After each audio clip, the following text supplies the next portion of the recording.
What happened to the actress who played T'Pol on Star Trek Enterprise?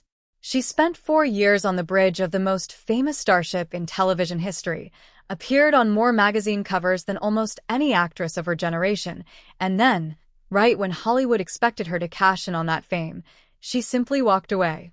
No messy scandal, no tabloid meltdown, no desperate late career comeback tour.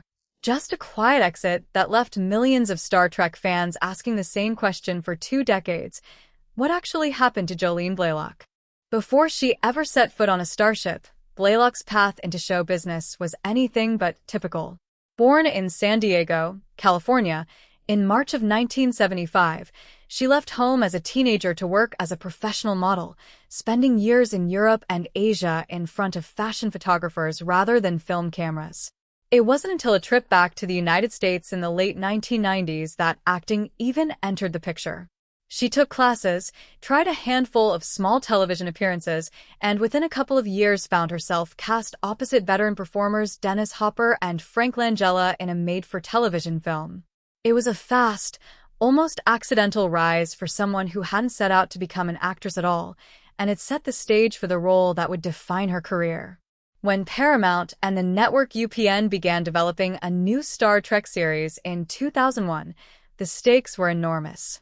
The franchise had been a non-stop presence on television for 15 straight years, and the plan for this new show, Enterprise, was to strip away the polish of the later series and go backward in time, telling the story of humanity's first tentative steps into deep space, a full century before Captain Kirk. Every Star Trek series needs a Vulcan, and the producers needed someone who could carry the emotional and philosophical weight that character always brings to the franchise.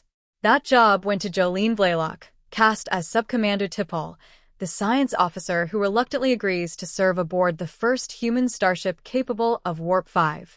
Stepping into a Vulcan role is not a small thing for an actor. Since Leonard Nimoy created the template with Spock decades earlier, fans had extremely specific expectations for what a Vulcan character should look and sound like.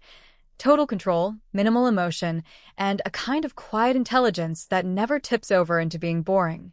Blalock found the right balance almost immediately.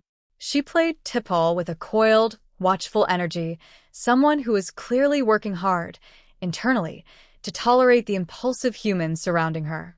Alongside Scott Bakula's Captain Archer, T'Pol quickly became the emotional counterweight of the show, the character who forced both the crew and the audience to see human behavior from an outside perspective. Critics and fans responded well, and by most accounts, she became the breakout performer of the series. That popularity came with a price, though, and it's a big part of why people still talk about her Enterprise years. UPN was fighting for ratings and leaned hard into marketing Blalock's looks. She appeared on the covers of major men's magazines, was named to various sexiest lists, and found herself positioned publicly as much as a sex symbol as a serious actress.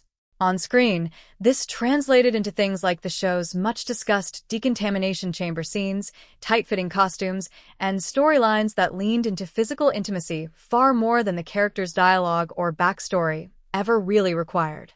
Blalock was open about her frustration with this in interviews at the time, arguing that T'Pol's real strength was her intellect and her internal conflict, not how she looked in a jumpsuit. It's a tension that a lot of actresses from that era of network television have talked about since, and Blalock was one of the more outspoken ones about it while the show was still airing. She also wasn't shy about criticizing the show itself when she felt it deserved it. As Enterprise moved into its third and fourth seasons, ratings had slipped and the series faced constant retooling, including a controversial theme song change and a shift towards serialized storytelling that came too late to save it from cancellation. When the show ended in 2005, its series finale, These Are the Voyages, became one of the more divisive send-offs in the franchise's history, largely because it sidelined the Enterprise crew in favor of a framing device built around characters from Star Trek: The Next Generation. Blalock didn't hold back. In press interviews at the time, she called the finale disappointing and said it failed both the cast and the audience that had spent 4 years with these characters. It's the kind of blunt, unscripted honesty that doesn't always go over well with studio executives, but it was consistent with how she'd talked about the show throughout its run. Once Enterprise wrapped, Blalock did something a lot of actors coming off a major franchise don't do. She didn't immediately throw herself into pilot season or chase the next big role. She also mostly skipped the convention circuit that so many former Star Trek cast members rely on for years of steady income and fan interaction. Part of that was simply personal preference, and part of it had to do with what was happening in her life away from the cameras. In 2002, while Enterprise was in production, she'd met Michael Rapino, a Canadian music industry executive, after he cast her in a beer commercial. The two kept up a long-distance relationship, with Blalock working in Los Angeles and Rapino based in England at the time. During a trip to Negril, Jamaica, in April 2003, Blalock proposed to him, and the couple married in a small ceremony there just days later.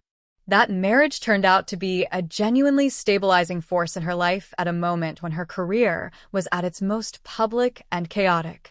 It's worth pointing out that Blalock didn't vanish from acting entirely after Enterprise, even though public perception often suggests she did. Her filmography from the years after the show shows a deliberate, selective approach rather than a hard stop. She went back to the sci-fi well fairly quickly, appearing as Ishta, a Jaffa resistance leader, in a couple of episodes of Stargate SG-1. She took guest roles on major network procedurals, including an episode of CSI Miami and an appearance on House. She joined the cast of the fantasy series Legend of the Seeker for a recurring villain role as the sorceress Nikki. On the film side, she starred opposite Ray Liotta in the 2005 thriller Slow Burn, appeared in the horror film Shadow Puppets, and returned to the Starship Troopers franchise in 2008, playing Captain Lola Beck in Starship Troopers 3, Marauder, a role that put her back in a familiar spot commanding a crew through a dangerous situation. She also popped up in a small role in the 2014 comedy Sex Tape. None of these were the kind of career-defining, headline-grabbing projects Enterprise had been, but they show an actress choosing work here and there rather than disappearing altogether. What actually explains the long gaps and the low public profile isn't some mysterious Hollywood blacklisting or personal crisis. It's much simpler than that. Her life priorities changed. As her husband's career took off, with Michael Rapino eventually becoming CEO of Live Nation Entertainment, one of the largest live event and ticketing companies in the world, Blalock's financial situation gave her the freedom to be selective in a way most working actors never get. Between 2010 and 2014, she and Rapino had 3 sons, and by her own accounts and those close to her, raising her children became her main focus. Instead of chasing every audition, she could simply pass on projects that didn't genuinely excite her or fit around her family's life. That's an incredibly rare position for anyone coming out of a canceled network drama, and it's a big reason her post-Enterprise career looks so different from most of her co-stars. Alongside raising a family, Blalock and Rapino also built out a philanthropic side of their lives together. They co-founded the Rapino Foundation, an organization focused on supporting underserved communities and addressing poverty in developing countries, and Blalock has also been a longtime supporter of the Make-A-Wish Foundation. This kind of behind-the-scenes charitable work rarely makes headlines the way an acting credit does, but by most accounts it's occupied a real and consistent part of her life since Enterprise ended, running quietly in parallel with the occasional acting job rather than replacing it entirely. Her relationship with Star Trek itself has softened noticeably as the years have gone by, too. In September 2021, she made a surprise public appearance at Paramount's official Star Trek Day event in Los Angeles, walking alongside former castmates and looking entirely comfortable being back in that world, even briefly. Then, in 2024, she made an unexpected and genuinely welcomed return to the franchise, voicing an alternate universe version of T'Pol in an episode of the animated series Star Trek Lower Decks, credited simply as Jolene. For a lot of longtime fans, that felt like a full-circle moment, an actress who had spent almost 2 decades keeping a respectful distance from the franchise coming back on her own terms, for a project she clearly wanted to be part of rather than one she needed for a paycheck.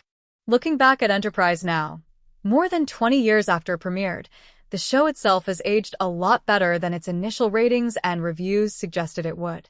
With the rise of streaming, New generations of viewers had discovered the series without the baggage of early 2000s network politics and marketing decisions, and a lot of retrospective coverage now treats seasons 3 and 4, especially the Shindy storyline and the deeper world-building around Vulcan and Romulan history, as some of the more ambitious writing the franchise ever attempted. T'Pol tends to come up in those reassessments as one of the more layered characters of that era, someone whose arc dealt with addiction, cultural prejudice, and grief in ways that went well beyond the marketing the show leaned on at the time.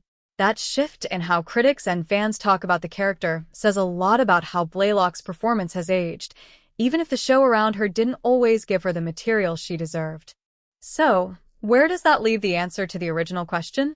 Jolene Blalock didn't get pushed out of the industry, and she isn't hiding from some difficult past.